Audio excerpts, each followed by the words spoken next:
Welcome to Ryan's Running Reviews in partnership with Roadrunner Sports, and today we're taking a look at my first ever Reebok road running shoe. It's the FloatZig 1. Let's run with it. Before we get started, I do want to say these shoes were provided to me by Roadrunner Sports. However, no one had a chance to preview this video, and this file synopsis is my own.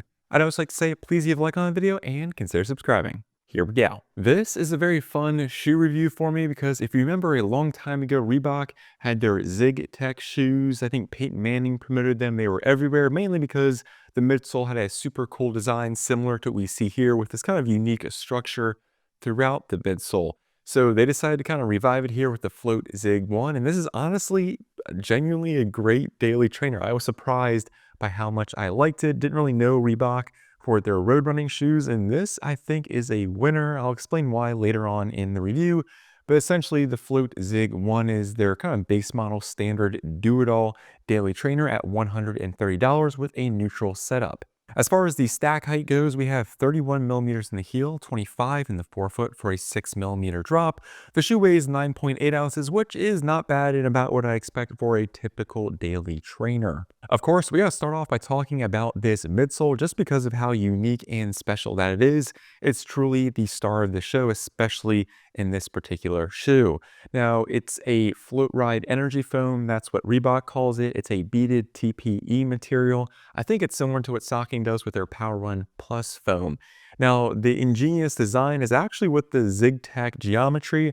I'm not sure if Reebok actually intended for this to happen, but this TPE beaded foam is actually fairly resilient. It's a bit firm. And then when you cut these kind of holes through the midsole or kind of have these cutouts, it allows the foam to expand a bit more and feel a bit softer, have a little bit better energy return, and I think perform better. So yes, it is kind of the cool Zig Tech design and the kind of using that legacy imagery in this shoe, but I think it actually serves a practical purpose. Again, not sure if Reebok intended for it, but that's my best guess while using this shoe. It actually allows the foam to expand a bit more. You get a bit more cushioning and energy return with this foam in this particular implementation. I was genuinely surprised when I looked at the stat sheet and saw that this thing only had 31 millimeters of stack height. It definitely punches well above that. And I think that's partially because of the technology that's in the midsole, like we just talked about, but also because you have a rather large heel section, there's a decent amount of foam and overall volume here. Now, for being a neutral shoe, I give it about average stability. You do have some small foam sidewalls towards the rear.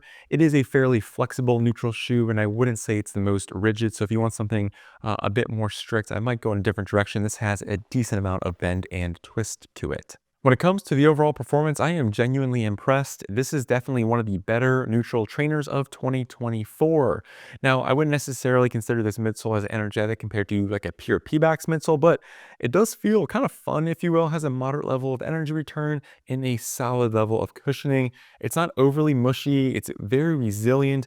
Does a nice job of kind of absorbing all that shock and kind of keeping you moving forward. It also pairs nicely with the rocker geometry, which is fairly aggressive towards the front half. It handled all my training runs very well, just a fun, comfortable shoe. Didn't expect that from Reebok.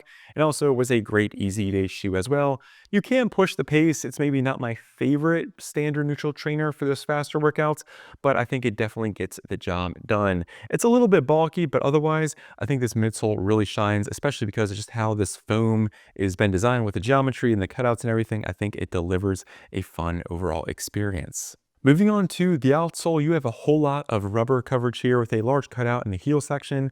I did have some debris get stuck in here just because you have these large holes directly through the midsole. It's a minor inconvenience and is something I want to point out, but not a huge deal.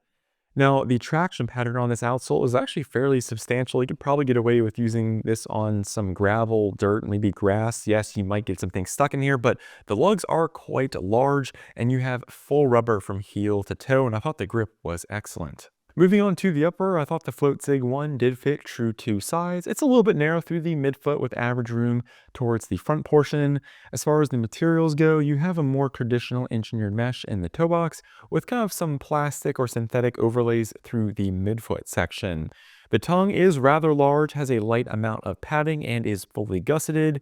And then the heel counter is fairly stiff and rigid with some support at the base with a light level of padding. Thought the lockdown was good. You definitely have some solid materials here. Didn't feel like my foot was going anywhere.